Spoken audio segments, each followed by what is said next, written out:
So I'm recording this on Tuesday, September 16th, but the information that's within is useful no matter when you hear it. So please check out the content of the live.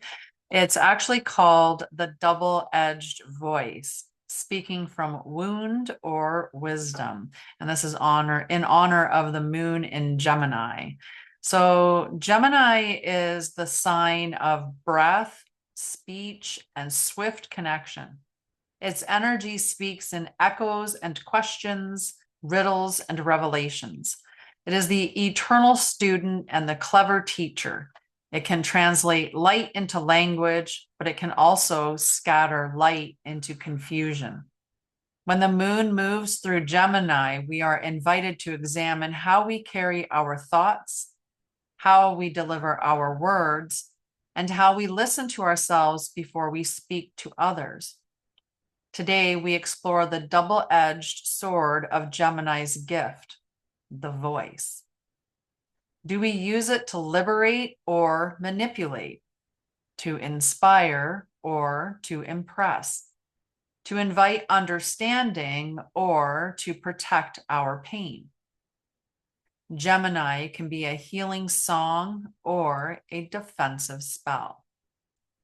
And so we ask, where do I mimic voices that aren't mine? Where are you being a parrot? Where are you just saying things that other people have said without connecting to it first to see if it really is true for you, or to do some investigation to find out what is true?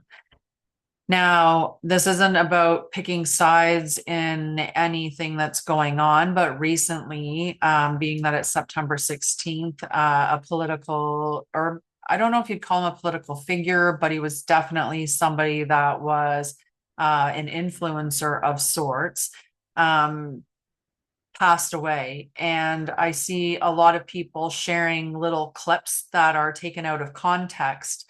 And when you listen to the whole thing, the meaning is much more clear and it's not as it's being portrayed. But still, many people will not do the investigation, look into, am I just mimicking something? Or am I checking it out and verifying, is this true for me? Is this true to me? And if this is true, is it in alignment with me? Because maybe it is true, but maybe that truth doesn't align with you anymore. And that's fine. Where do I speak to fill space instead of offering truth? And oftentimes when somebody says a lot, but doesn't really get very deep, it can be because they're afraid of speaking the truth, or they're afraid of rejection in some way. So if you find yourself holding back or saying a lot of nothing to just fill the space, maybe look at what truths are you needing to speak in those moments. Where do I choose cleverness over connection?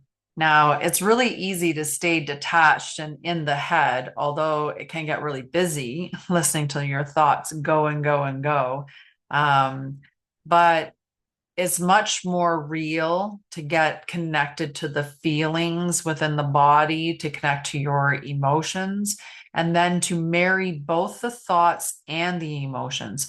We can't be all emotion with no thought, because emotion isn't rational. Emotion has zero thought. It just feels. And sometimes feelings can be inaccurate. Feelings can be manipulated. The same thing with your thoughts, which is why you need to look at both. And you need to get clear with, what are the feelings and emotions in my body that are mine? What am I picking up through energy that is other people's feelings? And for many that are very sensitive people, they may be picking up at this time a collective grief or a collective celebration, or can be picking up just a change in energy because of what's gone on recently, right? So we could be staying very much in our heads and not investing in the feelings, and that can be being done as a protective mechanism. But just check and see what is mine and what is other, and let go of what is other. So these are your sacred reminders. Silence is a voice too. Silence is a voice too. Silence is powerful.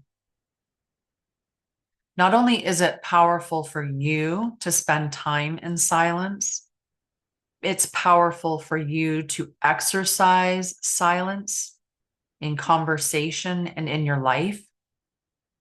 And when somebody in conversation is silent and opening themselves up, maybe to listen and to watch, to be participating in the moment, without filling it full of more noise and oftentimes unnecessarily, that's pretty powerful. So silence is a voice too. Listening is a form of light work. Listening is a form of light work. Think how powerful it is when you have something to say and somebody listens with their whole being. They're not distracted by the phone or by nature or by other people or by their thoughts or their eagerness to respond. When they listen with their whole being, think how good it feels to be heard at that level, and recognize how powerful that is to provide that to someone else, and how listening is a form of light work. The tone you carry can cleanse or cloud.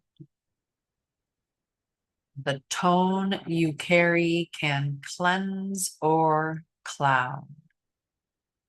So when you're speaking the truth, your voice rings like a bell. It's very clear. And the people that are listening hear that distinct tone that you're speaking, as long as they're actually allowing themselves the opportunity to listen. They could be muddying up the signal with their thoughts, with their lack of attention, with their lack of presence, right? If they're busy in their mind or distracted by other things that are going on, then on their end, because they are not listening, the tone that you're speaking is already going to come in a muddied way or in a more muddied way. If I'm speaking a tone and my tone is very angry or is very charged with the emotion of anger underneath of it, that's going to convey an entirely different message than if my voice has an undertone of peace, because I am at peace. Being neutral in what you're talking about can be a good thing, but you don't want to be completely devoid of emotion, because that can be felt as well.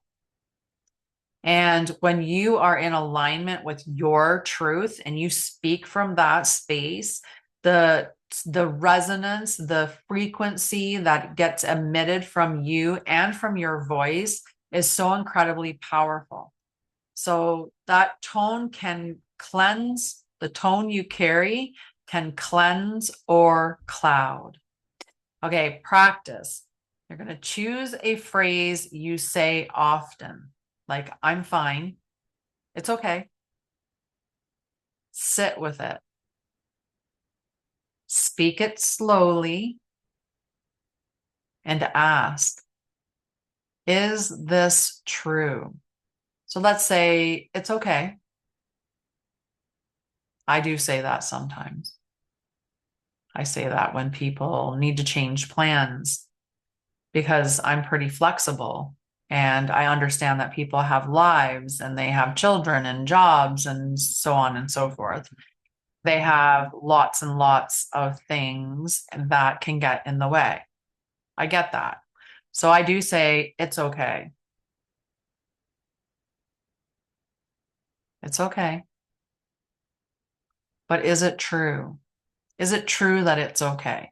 I think there's a large part of it that is, but I think that there is a small sliver of it at the very least that is not okay. It's not okay if I'm constantly the one that has to say it's okay because the plans change. Other people occasionally have to also be going, it's okay. I understand you had to change plans because you had plans with her already. That kind of idea. Um, is this mine? I think inherently I can dig into that and I can go back to my mom's a people pleaser. She's constantly, doing everything for other people and has said it's okay or it's fine. She said all of those many, many, many times and is just finally at the age that she's at starting to have more boundaries and say no at times. So it's definitely an inherited thing for sure. Learned repression. And what am I really trying to say? Well, if I use the example that I've been giving so that you have the example as well, what am I really trying to say? I understand that sometimes things need to be changed. Don't make it a habit though, because eventually it won't be okay. It'll be just don't make plans with me anymore. That's what I'm really trying to say. It's okay right now in this moment, I have understanding, but I don't always want to be understanding because plans are changing. So then you try again and you speak from the soul, not from the script. And that's what the it's okay has become as a script, right? The same with I'm fine. I'm fine. And many of us do that a lot. Um, I'm single right now and spend a lot of my time alone. I'm pretty good at asserting myself and speaking and having boundaries and stuff like that. But I do remember being in a relationship before and not feeling very confident in expressing myself and having said, I'm fine when I was not fine, not fine at all. So the oversoul wisdom is let your voice be the bridge between thought and embodiment. Let your words remember their purpose, not to impress, but to express. Let the Gemini winds carry your voice as a prayer, not as a performance. It is the tongue that can split truth and tell both stories, the mind that can reflect light or scatter it. With the moon in Gemini and the sun still shining from Virgo, we are asked to look not only at what we speak, but why. So ask yourself, why do I say the things I say? Where did I get it from? It's the same thing with your belief system. You should be routinely asking yourself, why do I believe this particular thing? And does it help me or does it hinder me? What one is it doing? Gemini holds the gift of curiosity, communication, and cognitive agility. But when it's distorted, it becomes the mouthpiece of the wounded inner child, repeating narratives that never belonged to us. So we ask, is your voice a healing balm or a recycled wound? Are you speaking the wound of someone else who was wounded and taught you to be wounded in the same way, and you're still parroting that years and years later? Or do you speak in healing tones towards yourself and your life? When you speak, do you create coherence or confusion? When you write, do you weave liberation or manipulation?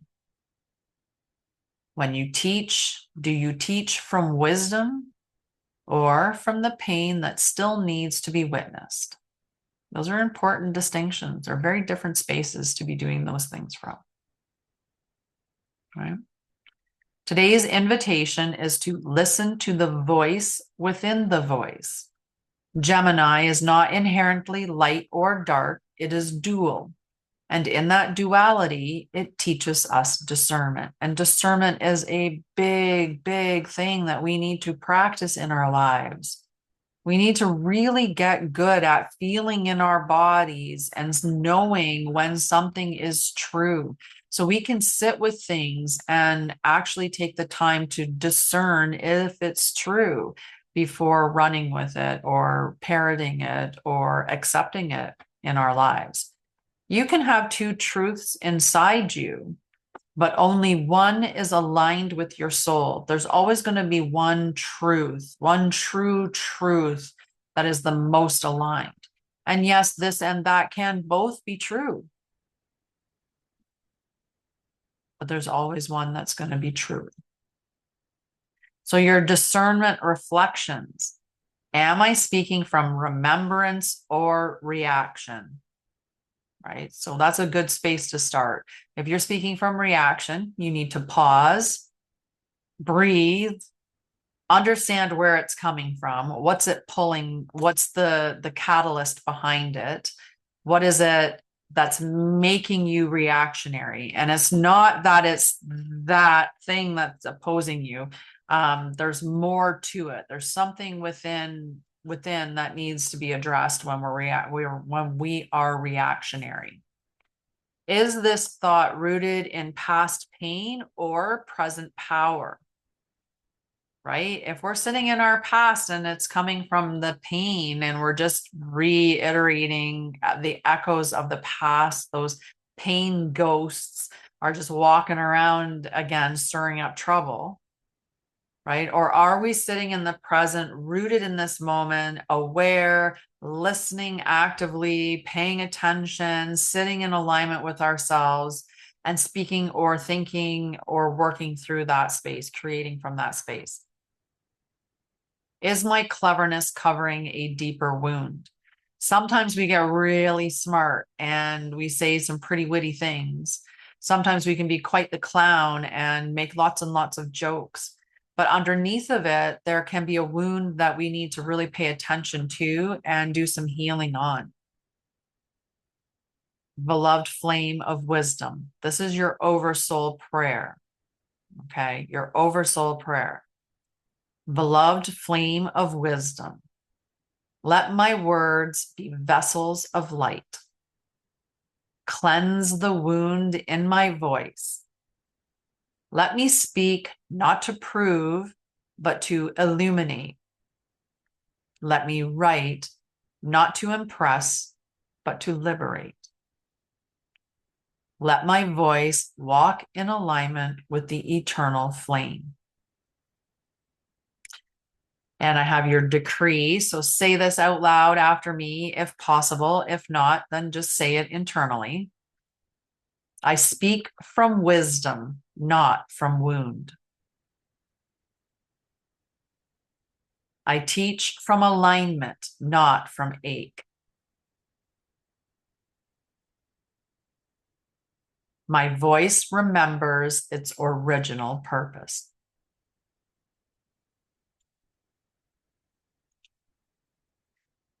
So there you go. If you're looking for more activations, teachings, or just assistance on your ascension pathway, I have books, courses, mini courses, classes, membership groups, and more at Anshara'El.com. I will see you on Wednesday instead of Thursday this week, and maybe I'll do something on Friday or Saturday. We'll see. But I have family stuff that I'm doing on Thursday, so I won't be live at 7 p.m. Again, I will see you Wednesday and potentially Saturday, Friday or Saturday. But I hope you enjoyed. Please leave some comments and let me know what you think about the episode. Love you.